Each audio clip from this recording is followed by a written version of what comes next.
Crazy hair day. It's Brian of London in my forest, Bereshit forest in the middle of Tel Aviv. I can't get off this subject, can I?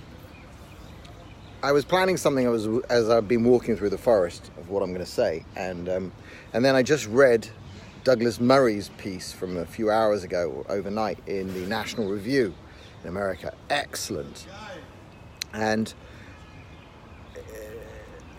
Douglas gets it, actually, and I'm going to riff on something about Trump and something about Tommy Robinson that so few people bother to do. What is the most fundamental issue that drives Trump into politics? Everybody's thinking about this, but I think most people, or they missed during the entire presidential campaign, of all the words, the hours and hours, the centuries of punditry, I think most people missed an amazing thing deep in the heart of Donald Trump and his decision to turn his life upside down and run for president. It was not to get an upgrade from a 757 to a 747. I think he had a nice enough plane for anybody.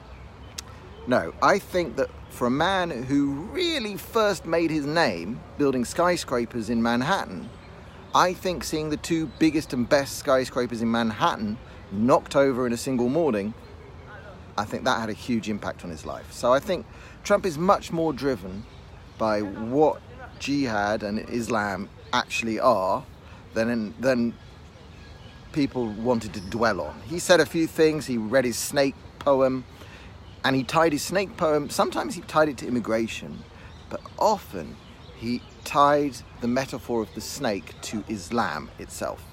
And he said also, Islam, he said what the most prescient thing he said on the entire campaign about Islam was, he said, Islam seems to hate us.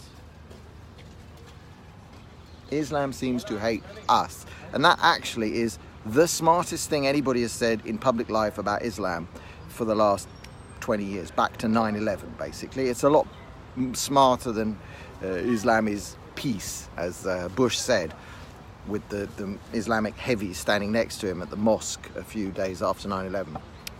Trump said, Islam seems to have a lot of hate for us. Why? Now, Tommy Robinson, I was writing my rebuttal to Haaretz. Haaretz is Israel's far-left newspaper that frequently writes disgusting things about Israel. It's a total and utter travesty of a piece of journalism. It's got actually very low readership in Israel, but it is the paper of record outside of the country. So Haaretz's English edition is kind of the most widely read by the intelligentsia, the New York salons and the London, that's what Haaretz is. Anyway, understandably, their opinion editor wrote the most ridiculous piece about Tommy Robinson, included one of my periscopes from outside the British Embassy, quoted me saying that Arabs are on all sides wanting to kill us, which is pretty much largely true. Sorry, that's a nationalist thing to say, but yeah, there are Arabs around Israel that want to kill us, within and without, unless you count, of course, I missed the small detail of the technical detail of the Persians sitting in southern Syria, who hopefully we'll take care of soon. They're not quite on our borders unless we let them be. Anyway, so Haaretz quoted me. They wrote the article, but the same old crap. Tommy's a neo-Nazi. Any Jew who is deceived by his message is stupid and being deceived. So I am that Jew. I am the one who's been deceived, and I've been deceived bigger than anyone else because I've spent more time talking to him, interacting with him. I mean, I don't know how many phone calls I've had with him over the years, and when that started, and it culminated in me bringing him to Israel and spending a week, staying in the same hotel rooms. In one night we shared a room.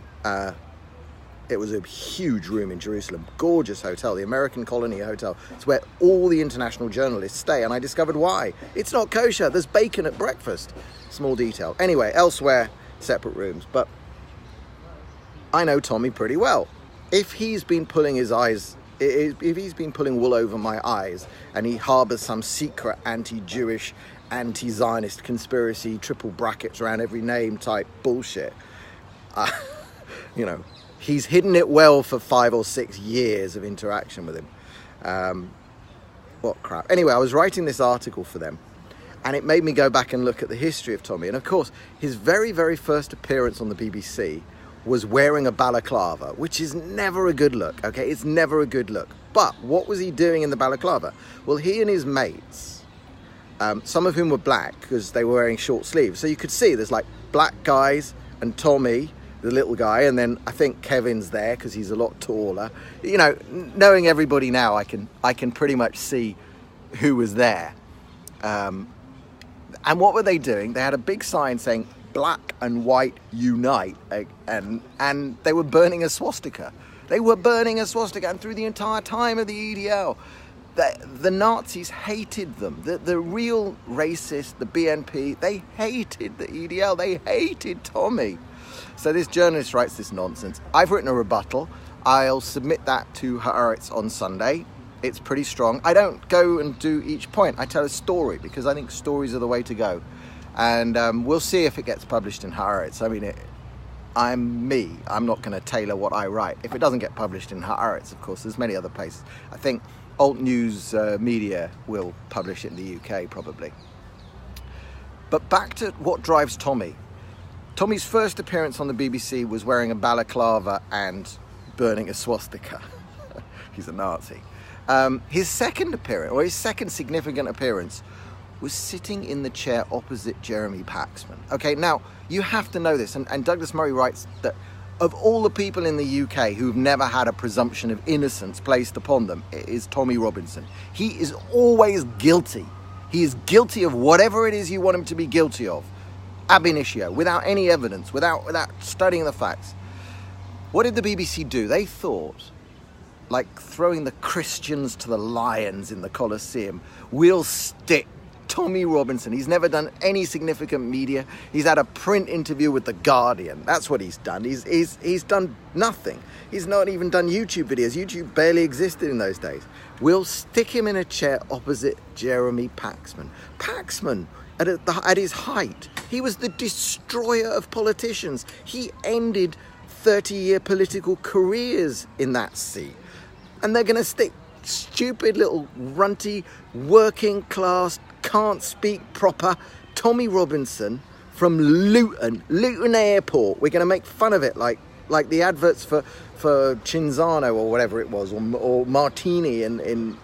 We're going to stick Luton lad, football hooligan, ruffian, convicted fraudster, convicted assaulter. We're going to stick him in a chair opposite Jeremy Paxman. The Lion is going to maul this guy to death. And what happened? They gave it the full BBC treatment. They gave it the full neo-Nazi build-up. These guys are thugs. They're on the street. They're causing trouble. They're making the police work. They're a bunch of Nazis. And then it cuts to the studio. And Jeremy Paxman kicks it off with one of his gotcha questions. Tommy handles it. Then Jeremy Paxman hits him again with another gotcha question. And then Tommy starts not just to answer, he starts to punch back hard. And he says, he brings it to himself, to his personal experience. Do you have a family member who was taken away from you and who disappeared and went into this Islamic gang and was raped and became part of them, that she couldn't come back to her family? Does this happen to you? Do you know anyone that's happened to? He knew it had happened to his family. It had happened to girls he had gone to school with. He had seen his mates beaten by Muslims. He had seen the divisions in the playgrounds. They were not on racial lines. All his friends are mixed race. I know that. I've seen him with his friends. The guy, he brought 2 friends with him to Israel. One of them was black. One of them was white and middle class. Tommy's divisions in his brain do not run on racial grounds, and they never have. But he knew in the playground when he was 8, it was dividing between kuffar, that's Tommy, and Muslim, infidels and Muslims. And that was the division he put across to Paxman. He not only survived that Paxman interview, he brought up Muslim rape gangs on the BBC before Andrew Norfolk wrote his groundbreaking article. So In many respects, Tommy has been putting rape gangs into the public conversation. The EDL put rape gangs. Now, the BNP did a little bit of it too, but they came at it from a racist background. They were white, and the problem was brown people. The EDL was actually smarter because they correctly diagnosed that the problem was nothing to do with race. It's not Pakistani, it's not Bangladeshi, it's Islam is the root. It's in Easy Meat, it's in Peter McClough's book. Once again, I'm Brian of London, I'm in my forest in Tel Aviv. Tommy brought up rape gangs on the BBC against Paxman. He got his points across. That interview now, there's multiple copies on YouTube, Paxman, Tommy Robinson, but the main one, over 1 million views because it's prescient stuff. So he was arrested outside another one of these rape gang trials. Now, I really do understand the requirements for reporting restrictions. I knew it was a week ago, exactly this time a week ago, because I saw him doing it live and I thought, oh God, Tommy, please. Of all the things you can do to raise awareness of this might not be the smartest one. And I was horrified when he was locked up. But here's a bit of journalism that somebody in the UK could be doing. One, what's been the last 20 years of history of sentences for this kind of contempt of court and for breaking extraordinary reporting restrictions? 3-month sentences up to more than a year sentences? I'm not sure. I don't know. I don't have the time, and I'm not a professional journalist, and I don't have a legal staff to go and look through precedents, but I'd love to know. Secondly, what proportion of these Muslim jihad rape gang trials have these additional reporting restrictions? This was a very complex case, obviously. 29 defendants, dozens, we don't know how many, dozens of victims testifying probably. We don't know the details. I'm not going to report any more details, but I'm not in England. I'm not truly subject to the reporting restrictions. We don't know. And it's so convenient that they can add extra reporting restrictions to these kinds of trials. It's so convenient because I can see that the national press, even when a case happens, and the only place you can find a summary of all of the cases that have happened since 1997 is on Peter McLaughlin's website. Just Google Peter McLaughlin, Easy Meat, PMCLAUTH.com. That website, he's got a tab called Statistics. That lists every one of these trials. And that gives you the statistic that so far 324 people have been convicted, of whom around 85% are Muslim named. The national press doesn't carry that table.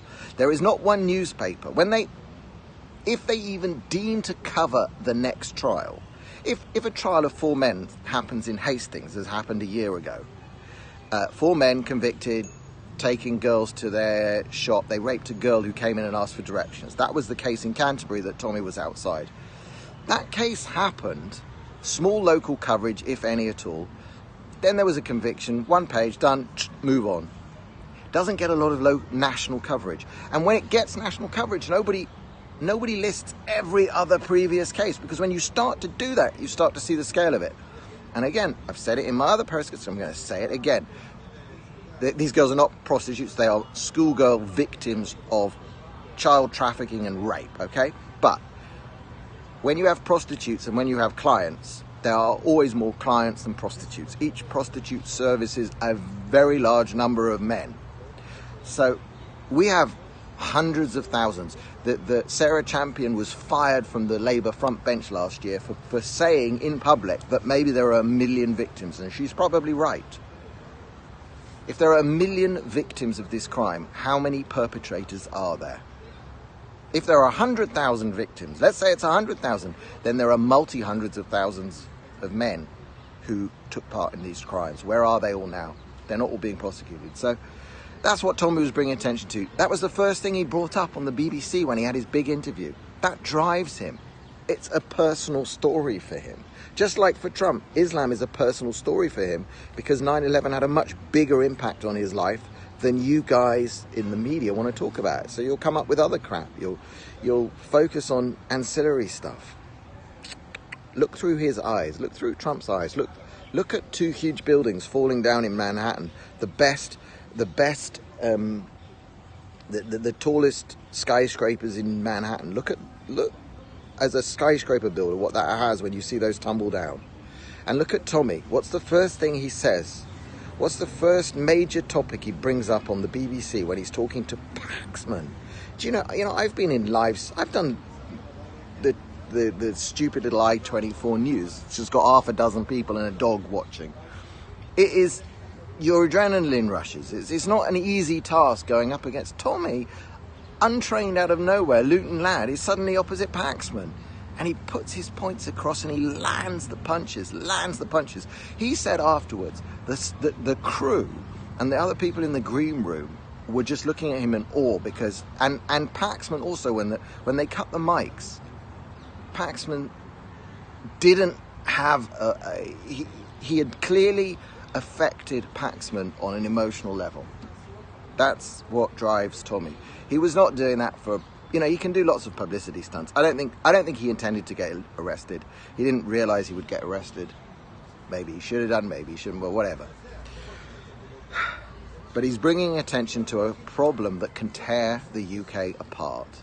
He can tear the UK apart because the dribs and drabs of information will eventually add up to the general consciousness.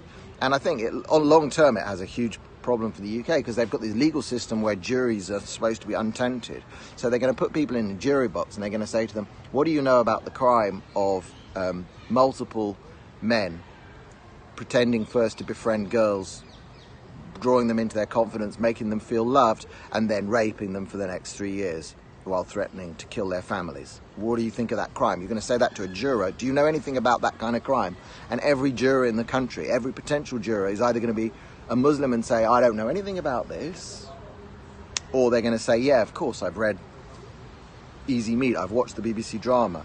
They're going to be prejudiced, and that's going to be a huge problem. So I'm not sure that the UK's justice system, with its rules on non-prejudiced juries, can survive a crime of this scale going on across the country for so long. Who knows? Maybe they'll have to change some rules. Anyway, I'm Brian of London. I'm in Tel Aviv. It's Friday morning, which is a non-working day here for most people. Kids are still at school, which is fantastic. And it's Shabbat tonight. Shabbat Shalom to my Jewish friends. Have a great weekend to all of you. I hope Tommy is safe. I'm impressed with the support he's received all over the world, from Australia and our rally. There's another rally happening in Tel Aviv this morning that I couldn't go to. And much love to everybody. I don't hate anybody, actually. The ideology of Islam is a real problem, but Muslims are some of the biggest victims of that too. And we have to stop changing attitudes, that's all. Okay, speak.